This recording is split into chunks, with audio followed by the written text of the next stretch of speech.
It's Goldman Diaries. I was standing in the kitchen sorting the mail like it was any other Tuesday evening. Bills, flyers, a local pizza menu, and then one envelope. Ordinary white, but handwritten. A woman's handwriting. Delicate. Neat. The return address said Houston. And the sender? Michelle. No last name. Just Michelle. It was addressed to my husband, Andrew. That, in itself, wasn't strange. What was strange was how I felt holding it. My gut twisted before I even opened it. I opened it. Slowly. Carefully. Not like someone snooping. More like someone unwrapping a bomb. Inside wasn't a letter. It was a drawing. Crayon. Sloppy. Colorful. A stick figure with a big smile and messy hair. And written in the corner, in a child's handwriting, to Daddy. Thank you for the weekend. I couldn't breathe. The blood drained from my face so fast, I had to grip the counter. This wasn't a thank you card from a niece or a friend's kid. No. This was personal. Familiar. Intimate. My husband did not have another child. The crayon drawing trembled in my hands. I turned the paper over, just in case. There it was. A signature, scrawled in that same shaky kid's handwriting. Love, Noah. I don't know how long I stood there, staring at that name. Noah. A name I'd never heard Andrew mention. A child who called him Daddy. A weekend I never knew happened. In that moment, I wasn't a wife anymore. I was an outsider, holding a truth I was never supposed to see. Andrew wasn't home. He'd left for his site inspection in Dallas 2 days ago. Supposedly. My hands were shaking so badly I could barely slide the paper back into the envelope. I didn't cry. I didn't scream. I just sat at the kitchen table with that drawing in front of me, staring at it like it was written in another language. That night I didn't sleep. I couldn't. My mind was a storm of flashing images, connecting dots I never wanted to see connect. And by morning, I was already in the car, driving south. No plan. No luggage. Just one address on the envelope and one question in my mind. Who the hell is Michelle? And more terrifying, what else don't I know about the man I married 8 years ago? I didn't know what I expected. Maybe to pull up, realize I was overreacting. That Michelle was an old friend. That Noah was someone else's child, just a kid who happened to call my husband Daddy because of some weird inside joke. I was clinging to anything that might make this less real. But when I got there, all those lies I was trying to tell myself dissolved in one breath. The house was small, quiet, a neat front lawn, bikes leaning against the porch, an ordinary suburban home on a quiet street in Houston. I parked across from it, didn't get out, just watched. At first, nothing happened, and then the door opened. She stepped out first. Michelle. I didn't know her face, but I knew it was her. Something in the way she carried herself, like someone who wasn't pretending, who believed she was safe, loved, settled. She wore light blue scrubs, hair tied back, the kind of woman you'd smile at in the grocery store without thinking twice. And then, behind her, the boy, no more than 5, maybe 6, brown hair, same curl pattern as Andrew, same smile, same dimple. But it wasn't the features that made me freeze. It was the way he looked at her, the way he tugged her hand, the way he bounced down the steps, calling over his shoulder, "Hurry, Mommy. Daddy's gonna be late." I felt something snap in my chest. The sound of that word, Daddy, didn't come from a card anymore. It was alive, real, shouted into a morning breeze like a normal part of their routine. I couldn't breathe. Michelle locked the door behind them, adjusted his backpack, and walked him to the car. She kissed his head, buckled him in. I watched all of it from my driver's seat, hands clenched on the steering wheel. Heart pounding so loud I could barely hear the birds or the traffic or anything at all. And for a brief, deranged second, I thought about getting out, about walking over, about asking her how long, but I didn't move, because I already knew. Noah wasn't some coincidence. He wasn't a misunderstanding. He was Andrew's son. And Michelle? She wasn't just some fling. She was living the same life I was. A version of it, anyway. And she had no idea she was sharing it. I stayed until they drove off. I followed them for half a block. Then I pulled over, sat there with the engine running, watching their taillights disappear. I couldn't cry. I couldn't scream. Because this This was no longer about suspicions. This was evidence. Undeniable. Breathing. Laughing in the backseat of a family car. And I knew then, if I didn't dig deeper, this would eat me alive. I didn't sleep for 2 nights after Houston. I couldn't. Every time I closed my eyes, I saw that little boy's face, a carbon copy of Andrew's. I heard him shouting "Daddy" with that carefree joy only children have when they feel completely safe. I had no map for what came next. But I knew I couldn't go back to pretending. So I started digging. It began small. I opened our shared bank account, something I used to scroll through without thinking. Grocery runs. Gas stations. Routine. Only now, it looked different. Multiple transactions in Houston. Some near Michelle's address. Gas. Hotels. Restaurants we'd never gone to together. He told me those trips were business. Client meetings, site inspections, delays. I used to believe every word. Now every dollar felt like a betrayal with a timestamp. Then came the phone records.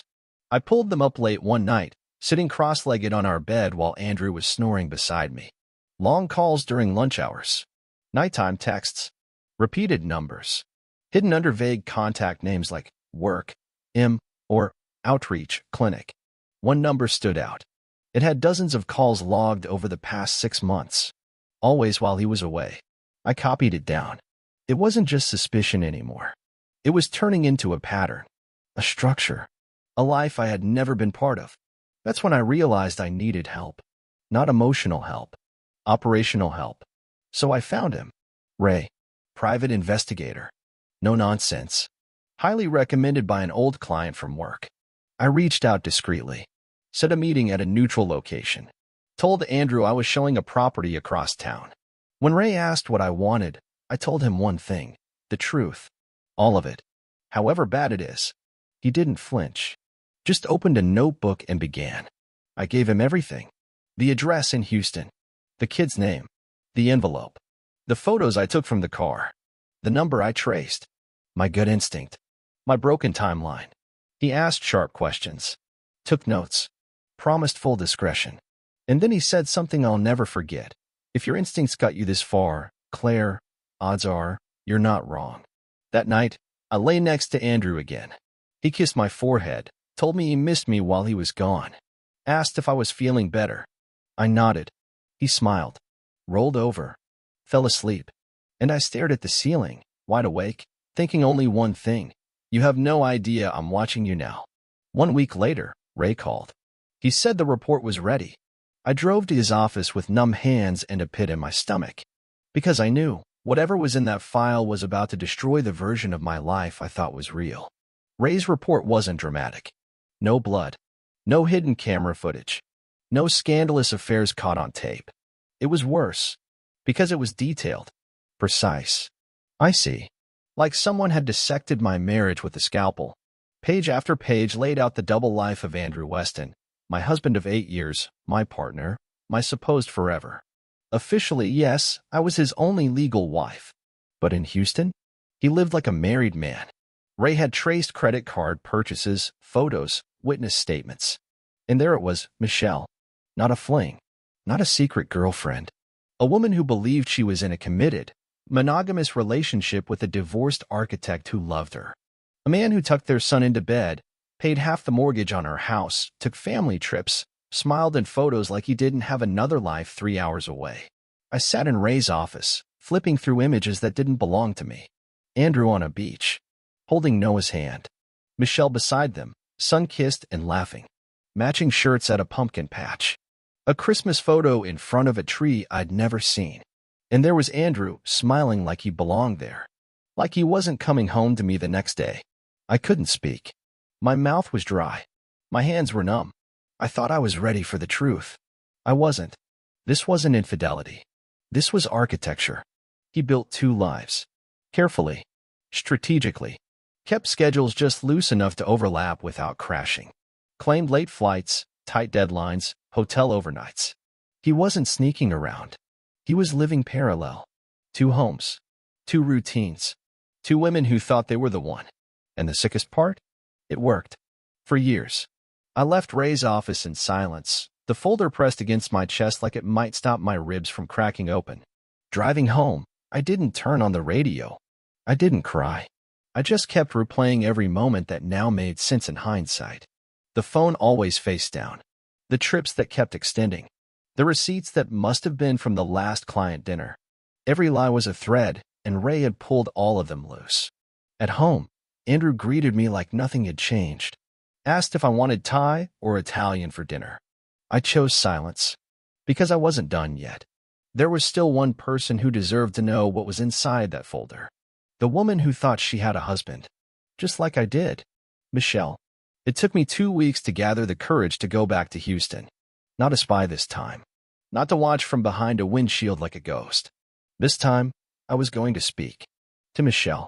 The woman who unknowingly shared my life. My husband. My reality. I found the clinic where she worked. Parked across the street. Waited until her shift ended. I watched her walk out. Tired, distracted, sipping coffee from a paper cup. I didn't recognize her. Not really. But I recognized the way she moved, steady, competent, kind. The way I used to be before the truth scraped me raw.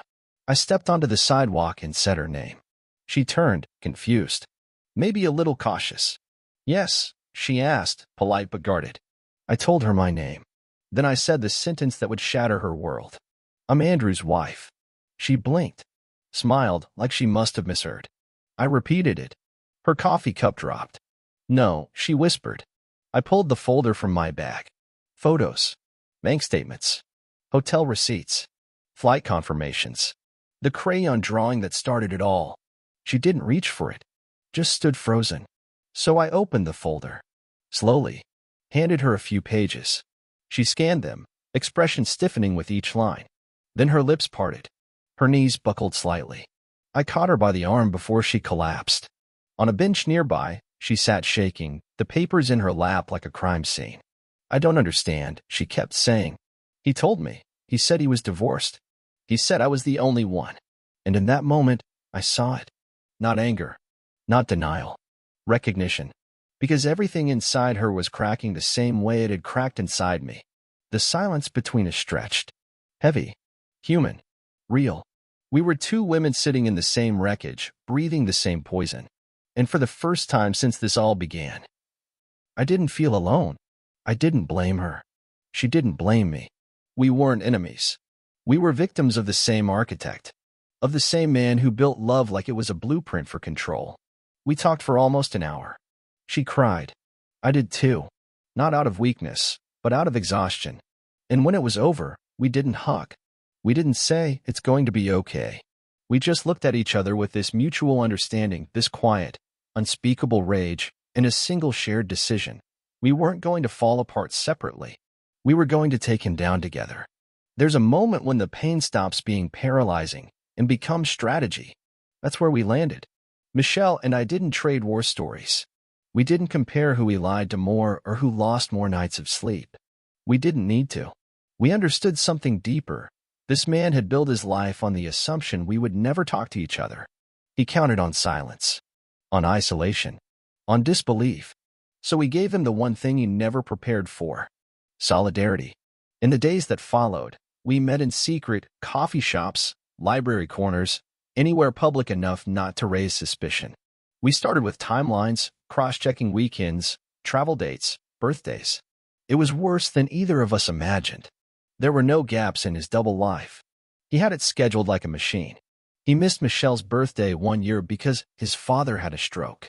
That same weekend, he was with me on a winery tour outside San Antonio. He told me he had food poisoning in Dallas. That same night, he took Michelle and Noah to the rodeo. He'd send Michelle photos of Noah's drawings while texting me, "Wish you were here." It wasn't just deception. It was choreography. Michelle, at first, wanted to go legal. Public. Explosive. I didn't. Not yet. I didn't want to watch him squirm and then escape, like these men always do, crawling into another city, another woman, another clean slate. I wanted finality.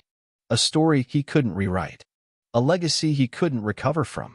And that's when Ray called again. He said, "There's something you need to see." We met that afternoon. Michelle sat beside me, silent but steady. Ray handed us a new file. Not about cheating. Not even about lies. It was fraud. documents with forged signatures, loan applications under Michelle's name, tax filings with deductions claimed for Noah, despite Andrew listing me as his spouse. He'd been weaving both families into one system behind our backs. Financial overlap, false documents, layered lies that could easily be criminal if someone looked close enough. But we weren't going to the police. Not yet. We had something else in mind. Something public. Something clean. We wanted to take away the one thing men like Andrew cherish more than power: control. He had always been the one managing the narrative. Charming, convincing, unshakable. But now we had the truth. And a plan. Michelle said it first, voice flat, eyes cold. Let's make sure the next woman never believes a word he says. At first, I thought Andrew just lied to us. But Ray kept digging. And what he found next turned this from betrayal into something darker. Colder. Criminal. He wasn't just running 2 lives, he was financing them on our names. Michelle's name had been used to apply for a home equity line of credit. He once told her it was just routine paperwork, something to simplify the mortgage or help with taxes. She signed without reading. Trusted him. And 6 months later, her forged signature was sitting at the bottom of a loan application she never agreed to. My social security number had been used in filings I never saw. He told me once our CPA handled the family side of things, and I didn't question it. I trusted the numbers he gave me. Deductions Andrew claimed for, dependents he didn't have, at least not officially. Michelle and Noah's names were listed under a separate filing, while mine appeared on the joint returns I'd signed, trusting every number. Andrew had merged our lives into a legal puzzle, using both of us like identities he could borrow. To the outside world, he was clean. A well-dressed architect. A family man. Maybe even a little boring. But on paper, he was two-faced. 2 households. 2 realities. And he'd stretched the legal gray area so far, they were starting to crack. Ray laid it out calmly, like a surgeon. He's not just a liar. He's sloppy. And the right accountant, or the wrong audit, would bury him. Michelle sat beside me, jaw tight, eyes unreadable. She didn't say much. Neither did I. Because we had already made a choice. This wasn't going to court. Not yet. Because court meant lawyers. Time. Privacy deals. Quiet settlements. And Andrew deserved anything but quiet. We wanted truth loud and undeniable. The kind of truth that lives forever online. That burns through resumes, LinkedIn pages, friend circles. The kind of exposure that makes people pause before shaking your hand. We started planning his collapse like it was an event. Because it was. We knew where he'd be. His birthday. He'd be in Austin. He always spun it with me, claimed it was too much of a drive for Michelle. She never questioned it. Until now. We decided that night would be it. Public. Controlled. Undeniable. We'd gather friends. Colleagues. Clients. People he wanted to impress. And we'd do what he never expected. Stand side by side. 2 women who were never supposed to meet. Holding the receipts. Wearing no rage, no chaos, just composure. Michelle looked at me one evening while we rehearsed what we'd say. Let's end him in the one place he thought he was safest. And I nodded. Because we didn't want prison. We wanted legacy.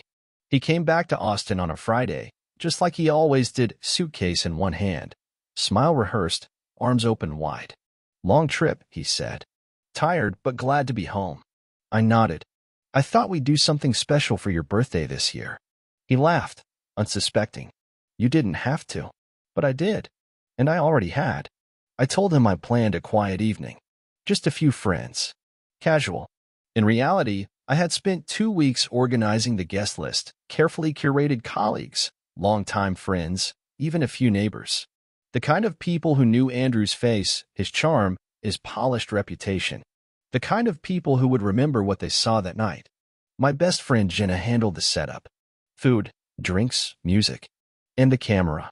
A live stream, she said, for those who couldn't make it. Just a harmless little feature in a private Facebook group. At least, that's what Andrew believed. The party started like any other. Laughter. Drinks. Toasts. Light music under the soft hum of social grace. He was in his element. Holding court. Everyone hanging on his words. Until 8:47 p.m. That's when I stood up and tapped my glass. I have a toast, I said. People clapped politely. Andrew smiled, raised his glass, completely unaware. I just want to thank everyone for coming tonight, I began. It means a lot, celebrating someone we thought we all knew. I paused. That's when the front door opened. Michelle stepped in. Calm. Steady. Holding a photo. No one reacted at first. They assumed she was just another guest, someone I'd invited. But then I said, and now, someone else would like to say a few words. Andrew turned. His smile faded. And in one breath, he saw her. Saw Noah. Saw the truth. She didn't cry. She didn't scream. She pulled out a photo. Held it up. Her, Andrew, and Noah, smiling on a beach. This is my family, she said. At least, I thought it was. Murmurs. I'm Michelle, Andrew's other wife. We've been together for 6 years. Someone dropped their drink. Silence now. Cold. Electric. More photos. More dates. Receipts. Screenshots. The camera kept rolling. Andrew didn't speak. Couldn't. His hands trembled. His face turned white. People weren't just shocked. They were watching the mask peel away, and there was nothing behind it. Just vacancy. Someone in the crowd whispered, "Is this real?" Another voice, "It's streaming." And that was all it took. The video was saved. Uploaded. Shared. First in group chats. Then beyond. In 24 hours, it would hit 1,000 views. In 48? The collapse would begin. It didn't take long. Someone had saved the video from that night. Screen recorded it. Cropped it. Shared it. First, it circled through our social groups like gossip always does, quiet, shocked, viral. But then, it took on a life of its own. By Monday morning, the video was on 2 local forums. By Tuesday, a version hit Reddit. By the end of the week, it had its own thread under Double Lives. No screaming. No theatrics. Just 2 women calmly exposing a man who thought he was untouchable. And people couldn't look away. Andrew tried to pretend it was nothing. A misunderstanding. A setup. But screenshots don't lie. Neither do financial records. Or photos of you on 2 Christmas mornings with 2 different families. The clients started canceling. The firm restructured. By Friday, he was no longer with the company. His name scrubbed from the website. His portfolio archived. His email bounced back automated replies. Just like that, his career, the one he'd spent 2 decades building, was gone. Michelle and I didn't press charges. We could have. We had enough. The forged documents. The tax inconsistencies. The loans in her name. The credit card he used in mine. But we didn't want a courtroom. We wanted clarity. And the world had already seen who he was. That was enough. He tried to call. Once. Left a voicemail that started with "please" and ended with silence. We didn't respond. He tried mutual friends. Most had already made their choice. Some blocked him. Others sent messages of quiet support to me and Michelle. One even said, "I always felt something was off about him. I just didn't want to believe it." His mask was gone now. And with it, everything else. He lost both families. His job. His reputation. And the illusion of control he had clung to so tightly. Michelle moved out first. Took Noah. Changed her number. Went to stay with her sister until she found her own place. I stayed longer. Not because I was holding on, but because I wasn't running. This was my house. My name. My life. He had already stolen enough from me. I wasn't going to hand him the rest. And for the first time, I didn't feel like a victim anymore. I felt like a woman who had drawn a line and meant it. Let the world talk. Let him watch it crumble. Because the only thing worse than losing everything is knowing you did it to yourself. It's strange, the silence that follows after everything falls apart. Not the silence of shock. The silence of peace. For the first time in years, I can sit in my own home, feet curled under me, coffee warm in my hands, and not feel like I'm waiting for something to go wrong. Because it already did. And I survived it. No. More than survived. I rebuilt. Not out of spite. Not out of revenge. Out of clarity. Out of the quiet understanding that I was never weak. I was just too loyal to notice how far I'd been stretched. I started writing again. At first, just notes to myself. Little reflections on what I missed. What I overlooked. What I excused in the name of love. Then I turned those notes into blog posts. At first, no one read them. Then a woman messaged me. She wrote, "I thought I was crazy. Your words made me feel sane again." Now, every week, I share pieces of what I learned. How to spot a lie hiding behind charm. How to listen when your intuition whispers, not wait until it screams. How to draw boundaries that don't come with apologies. I don't do it for validation. I do it because someone has to speak when others can't yet. And because if just one woman walks away before it's too late, then every broken part of me will have meant something. Michelle and I still talk sometimes. Not often, not like friends, but like survivors who passed through the same fire and came out on opposite shores. She's doing better. So am I. Different cities, different lives now, but the same resolve, never again. As for Andrew, I don't know where he is. And honestly, I don't care. I don't Google him. I don't check. I don't wonder. He became a ghost the moment I stopped giving him space in my mind. Some people ask if I've forgiven him. The truth? I haven't. But I've let go. Because forgiveness is a gift. And some people don't deserve that from you, especially when they've never asked for it. What I've chosen is something stronger. Freedom. Not the kind you scream about. The kind you live. In your skin. In your space. In your quiet decisions. I still hear the echoes sometimes of the woman I used to be. The one who smiled through uncertainty. Who believed love could fix anything. But she's gone now. And the woman left in her place? She doesn't need fixing. She needs room to grow. And she's finally got it. Because this time, I'm not disappearing into someone else's life. I'm building my own. Thank you for listening to the story till the end. What outraged me the most in this story wasn't even the fact that he was cheating. It was how he did it. He didn't just lie. He built two lives in parallel, as if they were two functioning systems he could run on a schedule. He thought he could live like that forever and no one would ever find out. Write in the comments what you think about all this. Subscribe, more untold stories are on the way.